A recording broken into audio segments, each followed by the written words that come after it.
Loise Kim ni acereire kaburi ga sister yake o riri marakorire makigurukia Penny a few days ago, na riu Loise Kim once again ni acereire Penny na gukorwo akimwira ciugo ciake cia mwisho, and also sending out her love kuri Penny, agikimwira she will always love her.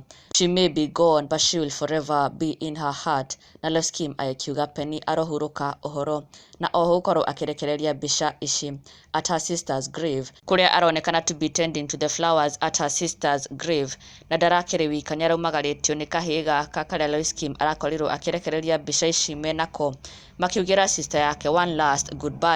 Na Loise Kim akirekereria ndumiriri ino kuri Penny once again aikimwira rest easy Penny witu, will always love you. Na thutha ucio niguo aracokeire kurekereria video na mbica ici her at her sister's grave, na arumiriri na mafans makeyumiria na njira nene muno guthio na mbere kumiriria Loise Kim, na onao makiugira Penny ciugo ciao cia mwisho.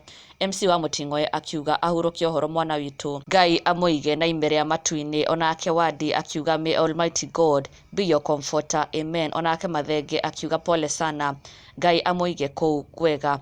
Onake Ann Gatonyo, woye Loise, may God comfort you, rest in peace Penny. Jane Mugo onake akauga may Almighty Father strengthen the whole family, it's not easy to lose a loved one. Onake Elena Gashomo akauga comfort to your entire family Loise, if that's her little son, may heaven watch over him. Onake Nancy Jerry, Ngai arokuwe hinya Loise Kim, and your sister Penny rest in perfect peace. Na ona ithuĩ tukiendithĩria Loise Kim peace, comfort, and sending out hugs kuri Loise Kim and her entire family. May Penny rest in eternal peace. Na ndugakiriganirwo gusubscribe for the latest and trending Kikuyu celebrity news. Never miss an update. Subscribe now.